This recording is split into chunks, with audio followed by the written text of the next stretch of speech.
சமீபத்தில் ஒரு வீடியோவில் பேசிய திரு ரங்கராஜன் அவர்கள் காங்கிரஸ் கட்சியை கடுமையாக விமர்சித்தார். மேலும் முன்னாள் பிரதமராக இருந்த மன்மோகன் சிங் அவர்களுக்கு காங்கிரஸ் கட்சியில் மரியாதை எந்த அளவுக்கு இருந்தது என்பதையும், மேலும் சோனியா காந்தி அவர்கள் காங்கிரஸ் கட்சியில் செய்த செயல்களை பற்றியும் தெளிவாக எடுத்துரைத்துள்ளார். இதோ அந்த வீடியோ.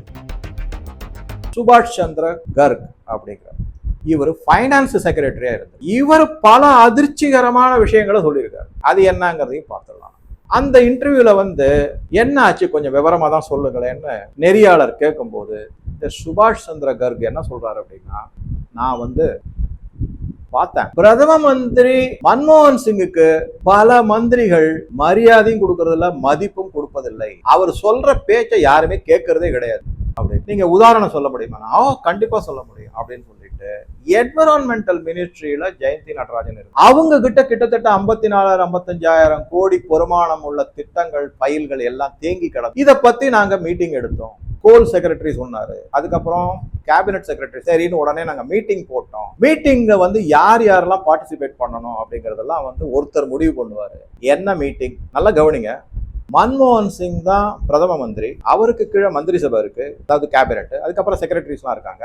அவர் ஒவ்வொரு மந்திரியும் கூப்பிட்டு என்னென்ன பிரச்சனை இருக்கு, இந்த மாதிரி மீட்டிங் போடலாம் அப்படின்னு சொல்லிட்டு அவரு தான் அதுக்கு தலைமை வகிக்கணும். கேபினட் கமிட்டி மீட்டிங்க்கு அவரால் என்ன மீட்டிங், எந்த சப்ஜெக்ட்ல மீட்டிங், யார் அந்த மீட்டிங்ல கலந்து கொள்வார்கள், என்ன பேசணும், என்ன முடிவு எடுக்கணும், எல்லாத்தையுமே அகமது பட்டேல் அப்படின்னு இப்ப இறந்துட்டாரு, அவர் எம்பியா இருந்தாரு, குஜராத் கேடர்ல எம்பியா இருந்தாரு. அவர் சோனியா காந்தி அவர்களுக்கு ரைட் ஹேண்ட் மாதிரி இருந்தார் அகமது பட்டேல். இப்ப இம்ரான் மசூத் இருக்காரு, ராகுல் காந்திக்கு ரைட் ஹேண்ட், இந்திரா காந்திக்கு ஒருத்தர். அவங்க எல்லாருமே இந்த மாதிரி தான் ஆளை வச்சுப்பாங்க, தனக்கு வேண்டிய ஆளை தான் வச்சுப்பாங்க. முக்கியமான ஆட்கள் இருப்பாங்க அந்தந்த பதவியில். அகமது பட்டேல் தான் எப்ப மீட்டிங் நடத்தணும், யாரு மீட்டிங் வரணும், எந்த மந்திரி வரணும், எந்த செக்ரட்டரி இருக்கணும், எந்த பிரஸுக்கு கொடுக்கணும், எந்த ஃபைல் மூவ் ஆகணும், என்ன கையெழுத்து போடணும், என்ன முடிவு எடுக்கணும், என்ன பேசணும், எல்லாத்தையுமே அவர் தான் டிசைட் பண்ணுவாரு அப்படிங்கிற மாதிரி சுபாஷ் சந்திர கர்க் ஃபைனான்ஸ் செக்ரட்டரி வெட்ட வெளிச்சமா சொல்லியிருக்காரு. ஆச்சுங்களா? இது ஒரு முறை இந்த மாதிரி ஜெயந்தி நடராஜன் ஃபைல்லாம் தூங்குது, அவங்களை கூப்பிட்டு என்ன பிரச்சனை ஏதுன்னு கேட்கணுங்கிறதுக்காக மீட்டிங் போட்டோம்.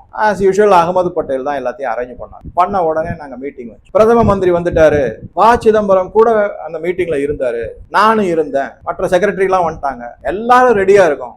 இந்த அம்மா வரவே இல்லை, ஜெயந்தி நடராஜன் வரவே இல்லை. 10 நிமிஷம் ஆச்சு, 15 நிமிஷம் ஆச்சு, பிரதம மந்திரி வெயிட் பண்ணிட்டு இருக்காரு மன்மோகன் சிங். அந்த அம்மா வரல. போன்ல கூப்பிட்டு கேட்டாக்க, எனக்கு கொஞ்சம் உடம்பு சரியில்லை, இன்னைக்கு மீட்டிங் வேணாம், என்னால வர முடியுமான்னு தெரியல அப்படின்னு சொன்னாங்க. என்னங்க பேசுறீங்க, பிரதம மந்திரி வெயிட் பண்ணுங்க, நான் என்னங்க செய்யறது அப்படிங்கிறாங்க. பிரதம மந்திரிக்கு மரியாதை கிடையாது, மதிப்பு கிடையாது. அந்த எப்படிதான் அந்த பதவியில ஒட்டிக்கிட்டு இருந்தான்னு தெரியல. வெறி, பதவி வெறி, அப்படிதான் ஒரு மாதிரி என்டாங்கிள் ஆயிட்டாருன்னு நினைக்கிறேன். எதுலயோ மாட்டி சிக்கல்ல மாட்டிக்கிட்டு பதவியை விடவும் முடியாம பதவியில இருந்து மென்னு முழுங்கிக்கிட்டு எல்லா அவமானத்தையும் சகிச்சுக்கிட்டு உட்காந்து அது மாதிரி ஆச்சு. அதுக்கப்புறம் நாங்க எல்லாரும் அவங்கள கன்வின்ஸ் பண்ணோம், இல்லங்க இது ஒரு மரியாதை குறைவாயிடும், நீங்க கண்டிப்பா வாங்கன்னு சொன்னதுக்கு அப்புறமா 3/4 மணி நேரம் கழிச்சு வந்தாங்க. வந்துட்டு அவங்கள கேட்டோம், எதனால இந்த ஃபைல்லாம் தேங்கி நிக்குது, என்ன காரணம் அப்படின்னு கேட்டா அவங்க என்ன சொல்லிட்டாங்க, ஏதேதோ காரணம் சொல்றாங்க. உண்மையான காரணம் எதையுமே சொல்லல. இல்ல இது அனுமதி கிடைக்கல அப்படிங்கிறாங்க. இந்த மாதிரிலாம் பல விஷயங்களை சொல்லியிருந்தாங்க.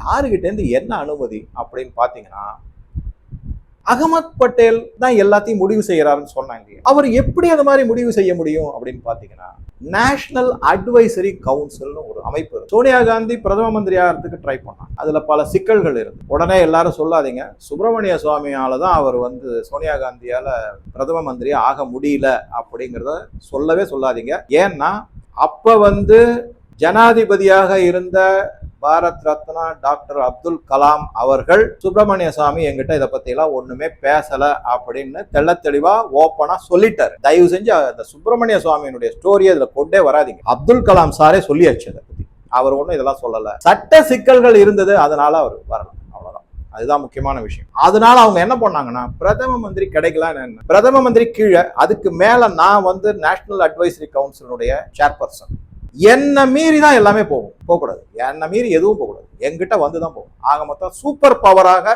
சோனியா காந்தி அவர்கள் செயல்பட்டார்கள். ஒருவேளை அவங்க அனுமதி கிடைக்கலங்கிறதான் சொல்லியிருக்காங்களான்னு தெரியல ஜெயந்தி நடராஜன். அப்ப கர்க் அப்படிதான் சொல்றாரு, ஃபைனான்ஸ் செக்ரட்டரி அப்படிதான் சொல்றாரு. அதுக்கப்புறம் கடைசியில என்ன பண்ணிட்டாங்க அப்படின்னா, பல விதமான டிஸ்கஷன்லாம் நடந்துச்சு இல்லைங்களா.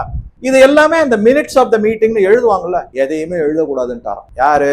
ரைட் ஹேண்ட் ஏபி அவர் இதெல்லாம் யாரும் எழுதக்கூடாது. சரி, என்ன எழுதணும்? இந்த மீட்டிங்கினுடைய முடிவு எக்ஸ்பீடைட், அதோட முடிஞ்சது மீட். ஒரே வார்த்தை தான் மீட். அதை போன்லயே பேசிட்டு போலாமே. துரிதப்படுத்துங்கள் அப்படின்னு முடிவு எடுக்கப்பட்டது. இதுதான் முடிவு எடுத்திருக்காங்க.